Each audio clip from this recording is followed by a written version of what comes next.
ইউসুফের পবিত্রতা বর্ণনা করার কারণে যদি কোন বান্দা বারবার ত্রাণ পায়, তাহলে ইউসুফ নবীর চাইতে তো মহান রব্বুল আলামিনের দয়া মায়া অনেক বেশি। কোন বান্দা যদি তার মুখ দিয়া মহান রব্বুল আলামিনের পবিত্রতা জীবনে একবার বলে সুবহানাল্লাহ, ও আল্লাহ আপনি পাক পবিত্র, আপনার কোনো দোষ নাই।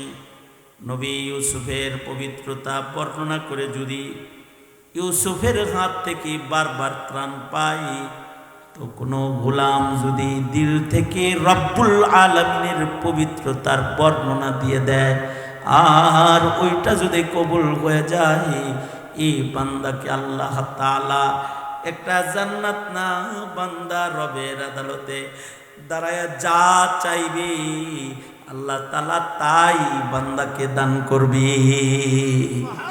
বিসমিল্লাহির রহমানির রহিম।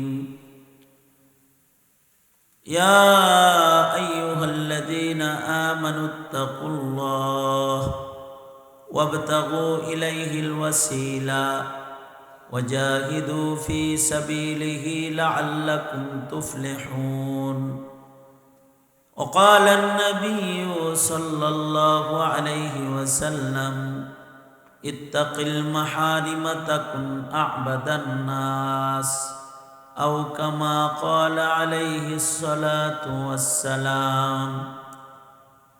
اللهم صل على محمد وعلى آل محمد كما صليت على إبراهيم وعلى آل إبراهيم إنك حميد مجيد. اللهم بارك على محمد وعلى آل محمد كما باركت على إبراهيم وعلى آل إبراهيم إنك حميد مجيد. জামিয়াতুর রহমা কাসিমুল উলুম গাজীপুর আয়োজিত মাহফিলের মোহতারাম সভাপতি, উপস্থিত উলামায়ে কেরাম, সম্মুখমানে সমবেত দিন প্রিয় ইসলাম প্রিয় দিনদার ইমানদার মুমিন মুসলমান ভাইরা, পর্দার আড়াল থেকে আলোচনায় শামিল মা বোনের, আল্লাহর দরবারে শকর, প্রচণ্ড শীত, বৃষ্টির মতো কুয়াশা পড়তেছে। এর ভেতরে এই মধ্যরাতে ওলামাদের সোহবতে আল্লাহ পাক বসার তৌফিক দান করছেন। কালিমাতুশ শুকর, আলহামদুলিল্লাহ। কোরআনে হাকিমের মধ্যে বহু জায়গায় আল্লাহ তাআলা আমাদের ডাকছেন, প্রায় 89 জায়গা। হে আমার প্রিয় ইমানদার বান্দাবান্দিরা, এইটা আমরা ছাড়া দুনিয়ার আর কোনো নবীর উম্মতরে আল্লাহ ডাকেন নাই, আমাদেরকেই ডেকেছেন। হে আমার প্রিয় ইমানদার বান্দাবান্দিরা, এটা একটা নিসবতি ডাক। কাউরে যদি নাম ধরে ডাক দেওয়া হয়, ভালোবাসা অত প্রকাশ পায় না নিসবতে ডাকলে যত প্রকাশ পায়। যদি ডাক দেওয়া হয় দোস্ত, বন্ধু, বড় ভাই, এর ভেতরে নিসবতের ভেতরে মোহাব্বত বেশি। নিজের সন্তানরাও কেউ যদি ডাকে নাম ধরে, ইব্রাহিম, ইসমাইল, ইসহাক, এদিকে আসো, মোহাব্বত ওইটা হয় না যেটা নিসবত দিয়ে ডাকলে হয়। আব্বু এখানে আসো, মোহাব্বত বেশি।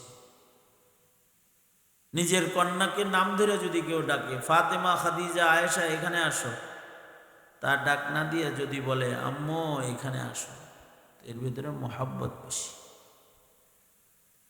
আল্লাহ রাব্বুল আলামিনও অন্যান্য উম্মতকে গোত্রের নাম ধরে ডাকছে, কিন্তু আমাদেরকে ডাকছেন এ আমার বান্দাবান্দিরা। তার মানে আল্লাহ পাক এই উম্মতের প্রতি মোহাব্বত ডাক দিয়েও প্রকাশ করছেন।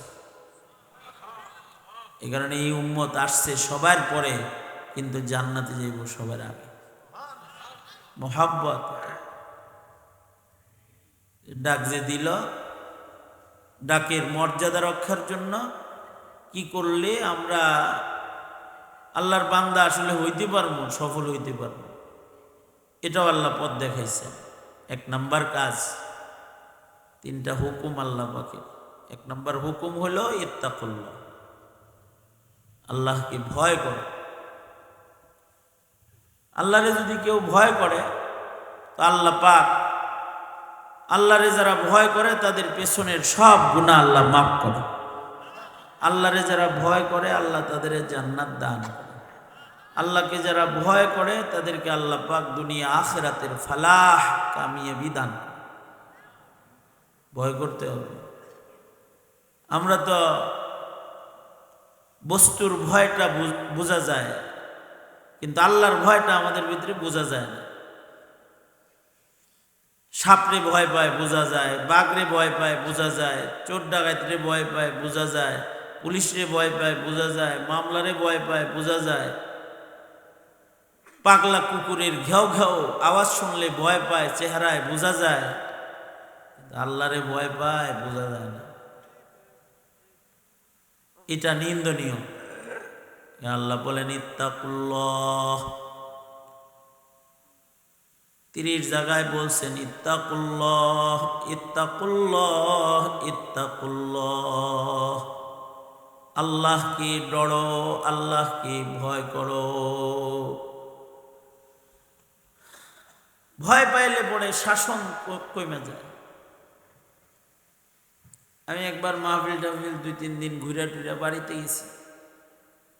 বাড়িতে যাওয়ার পরে মাদ্রাসা বন্ধ, পোলাপান সব বাচ্চা কাচ্চা বাসায় গেছি। পরে আমার বিবি আমার একটা লাঠি ধরাই দিছে। লাঠি ধরায় ডায়লগ লইছে, খুব গরম, আপনার এই ছেলে মেয়ের জ্বালায় বাঁচি না, মরে যাবো, বিচার করবেন, এগুলো আমার কথা শুনে না। আমার কাছে নালিশ করছে, লাঠি ধরাই দিছে। 2-3 দিন পরে বাসায় গেছি, লাঠি পাইছি একটা, আর বিচার সালিশও খুব কড়া। লাঠি উঠাইছি, ডাক ডুক দিছি, পিকনিক দিমু কতগুলো। এখন লাঠি একটু ঠিকঠাক মতো উঠাইছি যে এখন যাদের লাঠি উঠাইছি এদিকে কাঁপতাছে।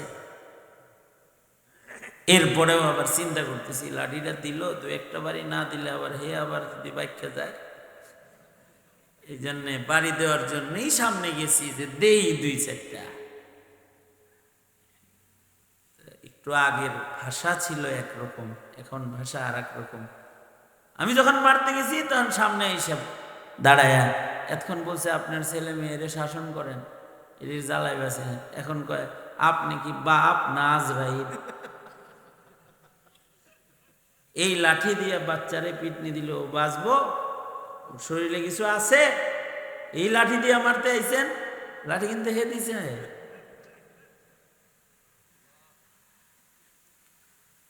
সন্তানের চেহারার মধ্যে ভীতি, এটা যেমন মাকে আকর্ষণ করেছে। যে মা লাঠি তুলে দিয়েছে মারার জন্য, ওই মা বাধার প্রাচীর হয়ে দাঁড়ায় গেছে।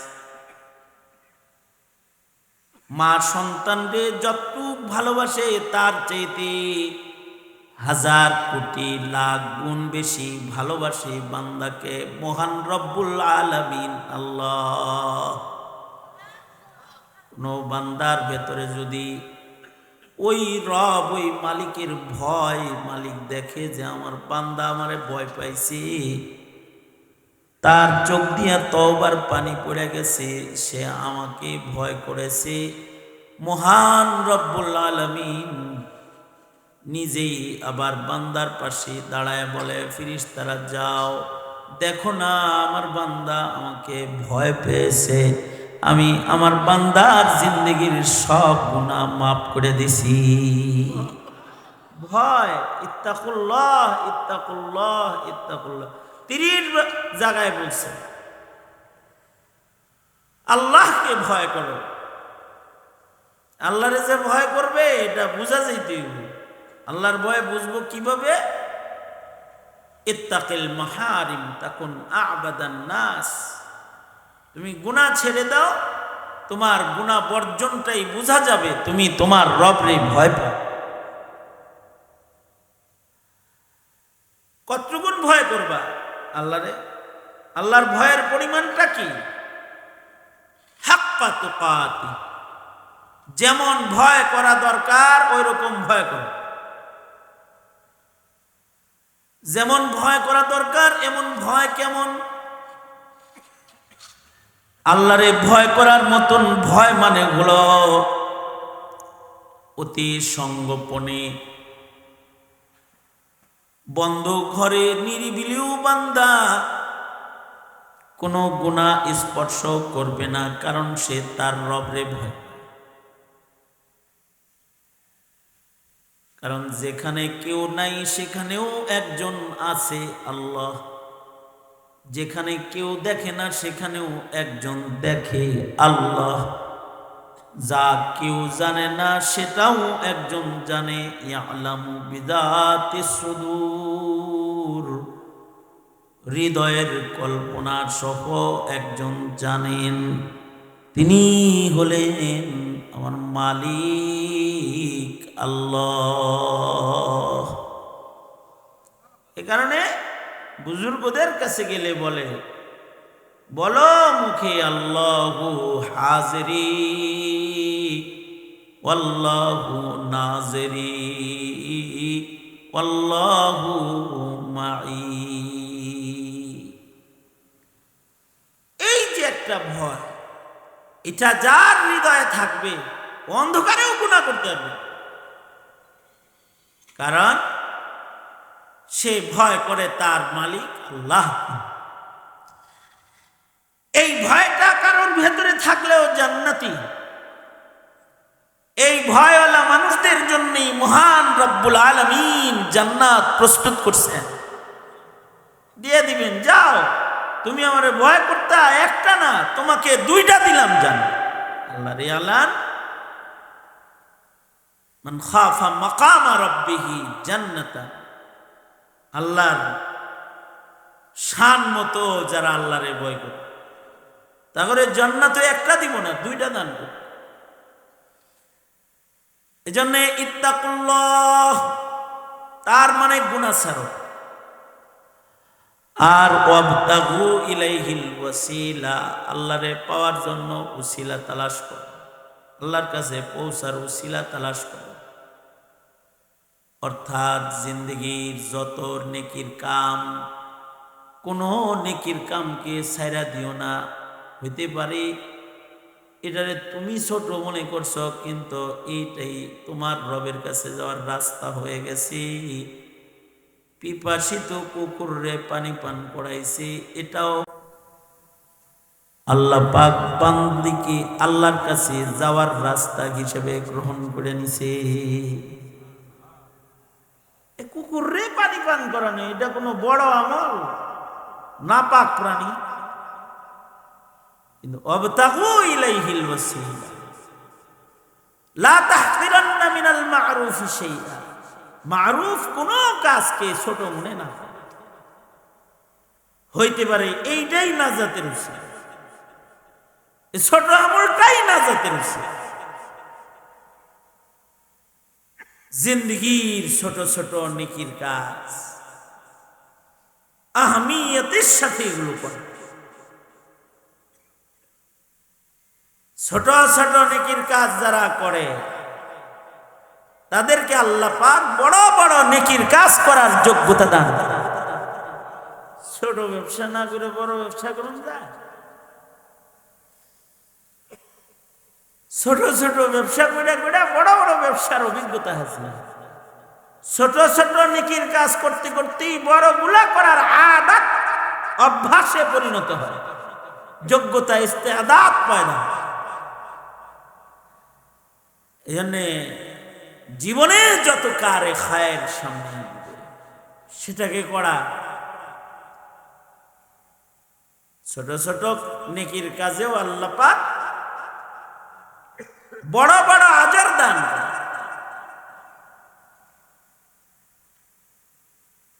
মাসালান ডান বামের ব্যবধান,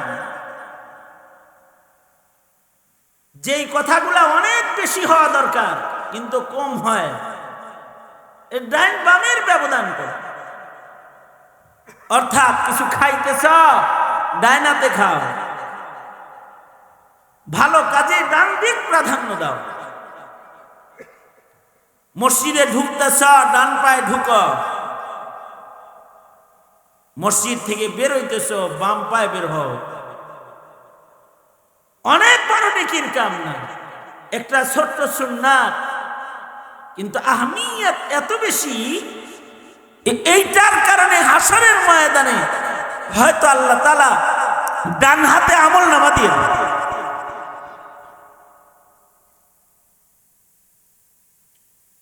এ কারণে সুফিয়ান ইবনে সাউরি নিজের নামে সাউরি নিসবত নিজে লাগাইছে একটা শাস্তি হিসেবে। সেটা হলো জিন্দেগিতে একবার বাম পায়ে মসজিদে ঢুকছে, ঢোকার পরে আবার কানে ধইরা বাইর হইছে, বাইরে নিজের নামের শেষে সৌরের নিসবত লাগাইছে। কত বড় একটা বলত তুই, যে তুই আল্লাহর ঘরে বাম পায়ে ঢুকছস। ময়দানে মাহশরে মহান রব্বুল আলামিন যদি জিজ্ঞেস করে আমার ঘরে বাম পায়ে আইছিলি কেন, উত্তর দিতে পারবিনি সুফিয়ান। সারা জনম সৌর সৌর গালি শুনে কবরে চলে যা, তাতে হইতে পারে মহান রব্বুল আলামিন দুনিয়ায় যে নিচু হইছস এর বরকতি ময়দানে মাহশরে মহান আল্লাহ এর ভুলের সাজাটা দুনিয়ায় যদি দিয়ে দেয়, তো হাসরের ময়দানে জিজ্ঞাসাবাদ থেকে রেহাই পাওয়া যাবে। জীবনের একটা গলত কাম, সেটা হলো যে মসজিদে ডান পায়ে ঢুকে নাই, বাস এইটার জন্য সারা জিন্দেগি সাজা হয়ে গেছে। লা তাহকিরান্না মিনাল মারুফি শাইআ, কোন নেকির কাজকে ছোট মনে করতে নেই। নেকির কাজের মূল্যায়ন করা, এটা আল্লাহর ভয় ভিতরে আছে, আল্লাহর মোহাব্বত আছে, এটার লক্ষণ।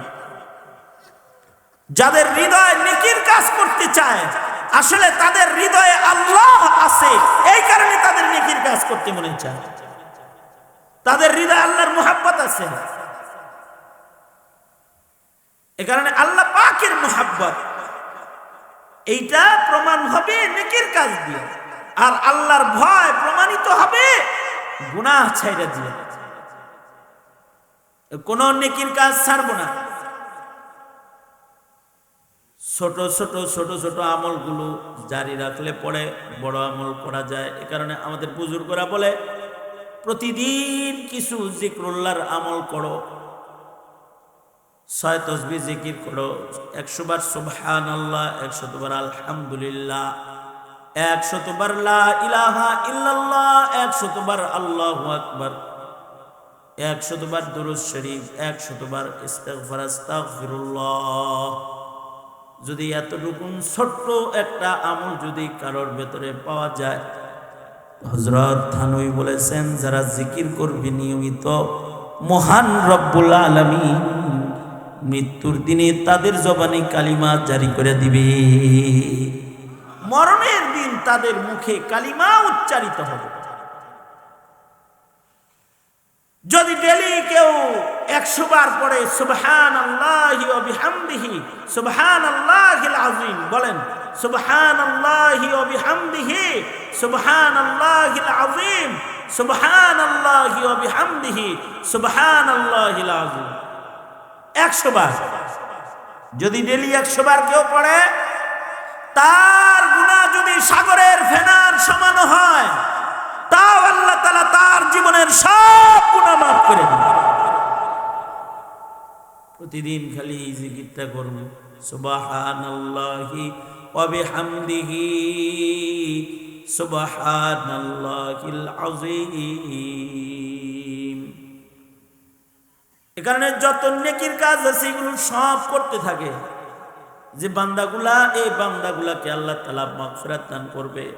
কারি তয়েব সাহেব রহমাতুল্লাহ আলাইহি বলেছেন, কারোর জিন্দেগিতে সুবহানাল্লাহ বলছে এইটাও যদি কারোর জীবনের একটা তাসবিহ আল্লাহর কাছে কবুল হয়, মহান রব্বুল আলামিন এক তসবিহ আল্লাহ পাক পবিত্র এতটুকু গাওয়াহ দিয়েছে, এইটা যদি আল্লাহর কাছে কবুল হয়ে যায় তো মহান রব্বুল আলামিন বান্দা আল্লাহর কাছে যা চাবে আল্লাহ বান্দাকে তাই দান করবে। বান্দার জীবনে বলছে সুবহানাল্লাহ, বাস এইটুক বলছে, এটা কবুল হইছে তো আল্লাহ বলবে তুই কি চাস বল, যা চাবি তাই দিবি তোকে, এই তাসবির বদলায় দিবি। আবতাগু ইলাইহিল ওয়াসিলা। হাকিমুল ইসলাম কারি তৈয়ব সাহেব রহমতুল্লাহ আলাইহি এটার উপমা হিসেবে একটা উদাহরণ পেশ করছে। উদাহরণটা শুনেই অন্যদিকে যাইতেছে। উদাহরণ হলো হযরত ইউসুফ আলাইহিস সালামকে যখন আজিজে মিসর বানানো হলো, তো উনি প্রথম তো চাষাবাদ ভালো হলো, এগুলো গুদামজাত হলো। এবার যখন দুর্ভিক্ষ শুরু হলো উনি এগুলো বন্টন করলেন টিকিট সিস্টেম, যে প্রতি মাসের জন্য এতটুকুন জব গম একজনের বাবদ পাবা, 3 মাস পর পর এই যে কার্ড, যে 3 মাসের ভিতরে একবার নিয়ে যাবা সে 3 মাসের ভিতরে আর পাবা না, 3 মাসের পরে আবার পাবা। কারণ এখান থেকে নিয়ে তুমি আবার এলাকায় নিয়ে যদি ব্যবসা করো, একজনের যতটুকুন খরচ লাগে অতটুকুন নিবা। হযরত ইউসুফ আলাইহিস সালাম গোটা মিশরে কার্ড বানায়া দিলেন, মাসে এই 12 কেজি গম উদাহরণ একজন নিতে পারবে, মাসে একবার কার্ড করে দিল গোটা মিশরে। সবাই তো কার্ড দেখায় দেখায় 12 মাসে 12 বার নেয়। এর ভেতরে একজন পাওয়া গেল, সে করে কি এক কার্ড দিয়া বারবার নেয়। 2 নম্বরই তো একদিন ধরা হয়ে গেছে। এক কার্ড দিয়ে 2 বার ত্রাণ উঠা আজিজ মিসরের আদালতে হাজির করা হয়েছে। আজিজ মিসর বললেন কি খবর, তুমি নাকি 2 বার উঠাও? 2 বার উঠাই কারণ আছে তো, আপনার লগে আমার আলাদা একটা খাতির আছে না, একবার উঠাই নাগরিক হিসেবে, আর একবার উঠাই আমি আপনার আপনজন এই হিসাবে। আমরা আপনজন কবে হইলা? দেখেন না চেহারাটা দেখা মনে পড়েনি যেদিন জুলাইখা আপনাকে জেনার তোহমত লাগাইয়া দিছিল, মিশরে আপনার পক্ষে একজনও আসিল? কেউ ছিল না। সেদিন আমি বলেছিলাম কথা, সেদিন আমি আপনার পবিত্রতার বর্ণনা দিয়েছিলাম, আমি সেই বাচ্চাটা যে মার কোলে কথা কইছিলাম, মনে নাই? চেহারা দেখেন। পয়গম্বর ইউসুফ আলাইহিস সালাম বললেন, এই প্রশাসনের লোকেরা যাও, এরে লইয়া যাও, যা চাই ওরে দিয়ে দাও। এটা রাষ্ট্রীয় কোষাগার থেকে নয়, এটা আমার বেতন থেকে ওরে দিবা, কারণ ও আমার পবিত্রতার সাক্ষীদাতা। গোটা মিশরে সবাই মাসে একবার ত্রাণ পাবে, কিন্তু ও যদি আমার পবিত্রতার সাক্ষী দাতা হিসেবে বারবার দাঁড়ায়, ওরে বারবার, আর এর মূল্যটা আমার কাছ থেকে বাইতুল মালে জমা করে নিবা। আর তৈয়ব সাহেব বলে, পয়গম্বর ইউসুফের পবিত্রতা বর্ণনা করার কারণে যদি কোনো বান্দা বারবার ত্রাণ পায়, ইউসুফ নবীর চাইতে তো মহান রব্বুল আলামিনের দয়া মায়া অনেক বেশি। কোন বান্দা যদি তার মুখ দিয়া মহান রব্বুল আলামিনের পবিত্রতা জীবনে একবার বলে সুবহানাল্লাহ, ও আল্লাহ আপনি পাক পবিত্র, আপনার কোনো দোষ নাই। নবী ইউসুফের পবিত্রতা বর্ণনা করে যদি ইউসুফের হাত থেকে বারবার ত্রাণ পাই, তো কোনো গোলাম যদি দিল থেকে রব্বুল আলামিনের পবিত্রতার বর্ণনা দিয়ে দেয়, আর ওইটা যদি কবুল হয়ে যায়, এই বান্দাকে আল্লাহ তাআলা একটা জান্নাত না, বান্দা রবের আদালতে দাঁড়ায়া যা চাইবে আল্লাহ তাআলা তাই বান্দাকে দান করবে।